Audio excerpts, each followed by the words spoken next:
Hey there, Squirrel Army. Today we're having another precon deck upgrade guide. This is with the Warhammer 40k Esper deck, Forces of the Imperium Esper deck. This is a clues stroke investigation type deck. From what I was reading, this seems like a very interesting deck. I'm going to put this out there again to say I know basically nothing about 40k, and I know several people really want to stick to the lore and whatnot and how you can actually, build with these different teams and what they're all about and whatnot.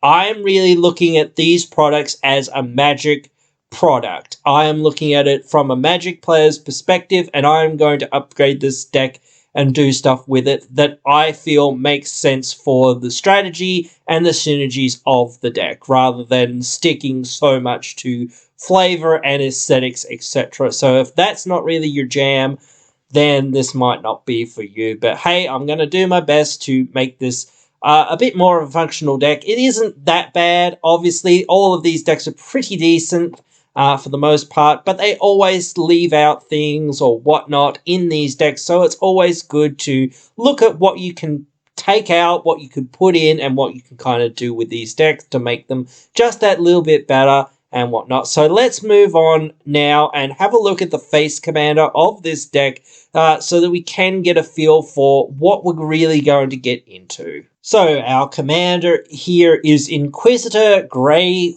Fax. 1 in the Esper's colors, so white, blue, and black. 3/3 with vigilance. It's a human Inquisitor, and then it has an ability where other creatures you control get +1/+0 and have vigilance. That's pretty nice to a small degree. Buffing up our stuff, that'll help us do some damage with whatever else we're kind of doing. And vigilance is nice, so we can protect ourselves in that combat and whatnot. So that's pretty useful. And then it has this other ability: pay 1 and tap target creature an opponent controls, and we investigate. So we get a clue that we can pay 2 mana to sacrifice and draw a card. Now that's pretty useful. Having vigilance on this and having vigilance on another creature, especially when we're punching in with extra damage, that's kind of nice. So the idea here is to find other ways that we can tap or untap our commander and our other creatures especially, or have extra other creatures that we can help to tap some of our opponent's creatures. That way it's less likely that they can attack us, and we can get more clues. We might want to go down a clues, food, and treasure route, since our commander does interact with one of those 3 things. It's a lot easier when the commander actually does one of these things rather than just a card in the 99 and whatnot. So yeah, we might want to look at some of those other things. But yeah, we'll better get along and actually have a look at the actual precon deck list and see what we can do with it and see where we can go with it. Alrighty guys, so now we're over having a look at the actual deck list, and you can see the actual price of these cards currently as I am recording and whatnot. Do keep in mind that the prices will be in flux till people actually start opening this product and whatnot. But yeah, I've got to go through this list, this being the base list, look through these cards, see what these cards actually do. Some of them, of course, are reprints and whatnot. But for the most part, I've got to figure out what I want to cut, what I want to keep, and what kind of fits in budget and what kind of fits on theme as much as possible, even though I don't know very much about Warhammer. But I will do my best to keep it on theme with what the deck is mostly trying to do. So that is the goal. But we'll be getting back to figuring out this list any moment now. But If you're enjoying the content here, you can join the Squirrel Army by subscribing and turning on the notification. Alrighty guys, so we're back here getting into the cuts and the ads for this one, and as I was sort of going through this deck, I had a bit of a realization about something that this deck was kind of looking to do, which was kind of tap and untap things. So I started leaning into the tapping and untapping of stuff a bit more as we were going through, because I thought the whole clue thing, that's kind of cool, but since we have vigilance, there's lots of these things that can tap and do stuff with our creatures. So I thought, well, if we can untap on our opponent's turns, we'll get even more ways to tap those things and do more things and whatnot. Our commander does something with tapping stuff, making tapping opponent stuff and whatnot, making clues, etc. But a lot of the other cards I think are a lot better at doing more interesting or more effective stuff or whatnot. I don't think the commander's tapping ability is that interesting, though it is quite okay, and I still think the clue sub-theme is okay, but anyway, we'll get through discussing what I took out, and then we'll get through discussing what I put in. So yeah, fell, and they shall know the name of fear, or whatever. Choose a creature, creatures you can, creature type, creatures you control of the chosen type get +1/+0 in indestructible. Yeah, we do have some things that overlap in type, but not nearly enough. And I just hate these spells anyway for the most part. They never seem to do anything for me. That's just my way of having cards like this, though obviously I have the worst luck ever with these sorts of cards. So perhaps that is my own slight bias towards cards like this or whatnot. So if you really like it and you can find room for it, I'm sure that it will never bite you in the butt. Never ever. But yeah.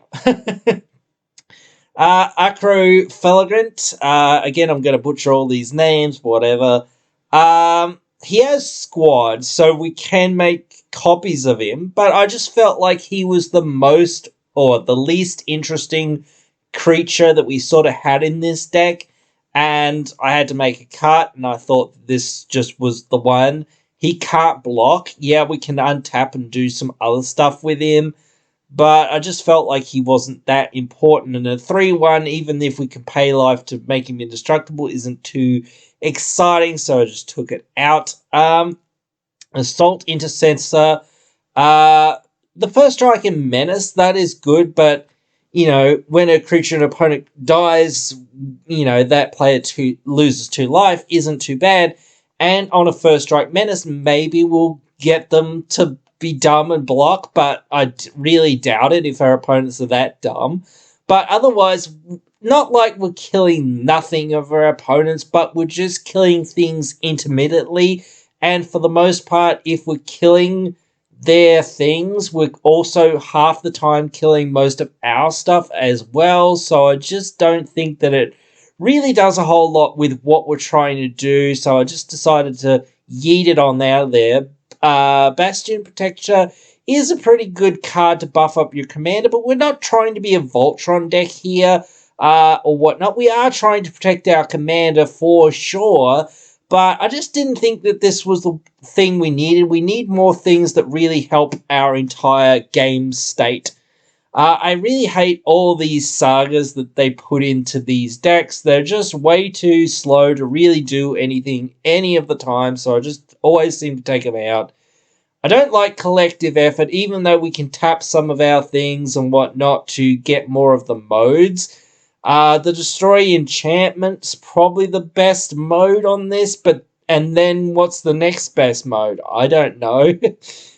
Counter on each creature target player controls, which will be us. And then maybe destroy the creature with power 4 or greater. I don't know. But yeah, if we get all 3, it's okay, but just okay. So yeah, I decided to cut it. Command Sphere. Got a whole bunch more mana rocks in here, so I just decided we don't really need it. Defenders of Humanity. This is a weird enchantment. Enters the battlefield, makes X 2/2 warriors with vigilance. We actually exile it, and we create more of the warriors. That's okay, but yeah, I think we want other things. So I just decided to yeet it on out of there. Deny the Witch. Interesting counterspell, but 4 mana is a bit much to hold up for a counterspell. In fact, a lot much to hold up for a counterspell. Deploy to the front. This is just a token generator. And not an amazing token generator. It is 7 mana. And if we haven't got anything on the board, we don't really get anything out of it, or if there's nothing on the board, we don't get anything out of it. But yeah, I just thought we could do other things and still get better benefits. Entrapment Maneuver, just again, a bit too much mana, and the payoff for it isn't, that amazing that we really care, and the situationalness is a bit high, so I decided to take it out. Exterminata is actually a pretty good spell, but again, I felt like we had enough Wraths in this deck and whatnot, so I just felt like we could do without it. Plus, it's already 7 mana, so for the Emperor, just the one turn of giving our creatures +2/+2 Vigilance and Lifelink isn't really worth it, especially when our commander gives things Vigilance already. Just a +2/+2 buff isn't really going to win us the game or do very much for the most part. Grey Knight is a big removal spell for the most part, so I just thought, well, we have other things to remove things that are just like cheaper and more efficient. So I don't really see the point in playing it. Actual Inquisitional Rosette, I think this one's pretty done okay, but I just had to cut something, and I think this was probably one of the last cuts that I made in the listing here. So it was a bit of a tough cut, but I did have to cut it for other things that helped us out more overall, rather than just making a few tokens when we attack or whatever. Would be good in another deck like Ishin or whatever. Again, I'm not really going to go through too many of these vehicles, but because they're all pretty much the same reasoning, I just don't like them, and they're just too much to get online and whatnot. Mortify, I felt like we could just do better than. Eliminator, choosing one, destroy a target creature, or creature's target player gets -2/-2 to end a turn. For 5 mana, I feel like it should do way more than what this does, so I just didn't really think it's really that worth it. Not going through the vehicles again, already sort of discussed why they're not in there. Flesh is weak. Enters the battlefield, put a counter on each creature we control. Creatures we control with +1/+1 counters are artifacts in addition to their archetypes, and non-artifacts get -1/-1. So it buffs up our stuff and makes our opponent's stuff a little bit smaller. So I just felt like that, especially for 5 mana, really wasn't worth it. Golden Throne, if you lose the game, you exile it, your life total becomes 1. You can sacrifice a creature to add 3 mana, any combination of colors, and it's for 4 mana. So, the first part of this is just like, well, you might as well be dead. So that's not really that worth it because you're at 1. You're not really going to hang on from 1. From the most part, somebody's just going to kill you or do something else to you, and you're going to die right away after that resolves, essentially. Sacrificing stuff, we're not a sacrifice deck or a recurring deck, so that will not really help us that much. So I just thought, well, we'll take it out. And other end, yeah, we can just do way better than. So took it out. I don't think we added many board wipes to this deck because there was already a fair few. So I don't think we have much to talk about in the sorcery. We have some stuff to talk about in the instance in a second. We'll talk about the enchantments here. Search the premises. If someone attacks us, we get clues, so we get more of that stuff that we're trying to sort of sub-themally do. And people will attack us at several points, so sort of punishing them for attacking us and helping us out get more card draw is something that's okay to do. Thorough investigation is basically the opposite. Whenever we attack, we investigate, so again, that's alright. And whenever we sack a clue, we venture into the dungeon. The dungeon isn't always too good, but you know, we can still get some extra value out of it, so really useful sometimes. Trial of evidence, we cast instant sorceries, we get clues, so that's okay. We don't have that many instant sorceries, but it's still a fairly good card for the most part, so I thought, it'll be fine to go in. So as far as instants, I put in Resculpt, just exiles an artifact or a creature and leaves them with a 4/4. So that's fine. Fracture to just destroy artifact, enchantment, or planeswalker. So that's okay. Anguish Stone Making just exiles anything. We only lose 3 life for it. So that's really, really useful. Now, we'll just say really quickly before going into the artifacts that I didn't really add much in the way of lands here. I believe I only added 1 non-basic land to this pile from memory, which was Caves of Koilos, I believe. Yeah, that looks like about right. But the rest I just added as basics because I find that people who have a higher budget will know what they really want to put in and will know what they're going to probably take out for the most part, and they're going to put their fetch lands and their really good dual lands in, and people who have a lower budget will probably not change it very much, if at all. So, yeah, just getting those tap lands out and just putting in basics is usually, like, all right as well. And just realizing what is your most major color really helps out. All right, so artifacts. So I added all the signets that I could add, Azorius, Demir, and wherever Orzhov is down there somewhere.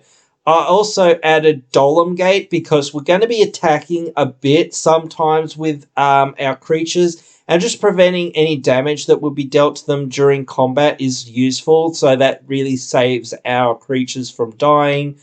Felwar Stone, I don't know why this wasn't in the deck, but whatever. Really useful to get mana of any colors that our opponents control. Illusionist Braces copies the activated abilities of a creature it's equipped to, essentially. So our commander's ability is a not mana ability, so that will get copied, so we can tap 2 things. And there are some other things that are in the deck that we might want to copy the ability of, so really useful. I also put the Greaves and the Fast Boots in here. There's that Orzhov signet now. Yeah, so I put those in there. What else do we put in here? We didn't put that in here. Oh, we put in 1,000-Year Elixir, so we can tap our, make our tap abilities have haste, essentially, and we can untap something. So that's really, really useful for us to be able to tap our stuff and untap our stuff and have our things have haste. That's really useful. Okay. Archetype of Imagination. Our stuff has flying. Their stuff loses flying. That's a way for our stuff to really get in there sort of late game and sort of close out the game, or just, start to close out the game. So really useful. What else do we add in here? We didn't actually add a huge amount, but Dumbbell Bella just untaps our stuff during each other player's untap step. A Seaborn Muse style of an effect to a degree. but that's really useful. We really want to be able to use our abilities on each player's turn so that we can get maximum value out of what we're doing and whatnot. Endwall Illuminator. Whenever we investigate for the first time each turn, we investigate an additional time, so getting more clues, so that's really useful. Ethereal Investigator, when he enters the battlefield, we investigate equal to the number of opponents we have. Whenever we draw a card, our second card each turn, we make a 1/1 spirit creature token with flying. So that's all right. Giving us extra spirits for, our sub-token theme type thing, and it investigates as well. So that was, I thought, all right. What else did we add in here? The Nimble Claw Adapt. Yeah, we added that. We can tap, or I actually untap 2 other target permanents, only as a sorcery though, but that's fine. We just untap our stuff on our turns. That's fine. And still be able to get value out of it and whatnot during what we're ever doing. Shimmer Drag, we do have a fair few artifacts in this deck, and we're making clues a lot, so we don't really want to sack those clues that much because it is pretty inefficient. So just being able to tap those clues to draw cards whenever we need to is really, really powerful. So yeah, that I thought would change a lot of what we were trying to do here in this deck. What else do we have here? I don't know whether there was much else. White Plume Adventurer. White Plume Adventurer untaps all of our stuff once we've completed the dungeon, but otherwise just untaps one thing. So getting through the dungeons aren't too hard at a certain point, and especially when we have the initiative, we can steal the initiative off people and whatnot. So I thought that'd be really good. And Willbender, of course. You've got to have Willbender in some decks if you're targeting other people's stuff. It's a gross card, but it's a really powerful card, and I don't really like stealing things and whatnot, but it's a really powerful ability just to be able to steal our opponent's stuff. But that is it for the cards that I added to this list. You guys obviously can tell me what you guys think of this list, especially if you buy this deck and put in the cards that I have suggested for this upgrade guide, because again, having to play this deck is a much better guide of what it kind of needs, and I only get so much time to sort of put these things together in which to actually get them out there onto the YouTubes for people to watch. But hey, it is what it is. But yeah, let me know what you guys think. Write your thoughts down there in the comments below. I'll be sure to respond to all your comments. But otherwise, I hope to see you in the next one.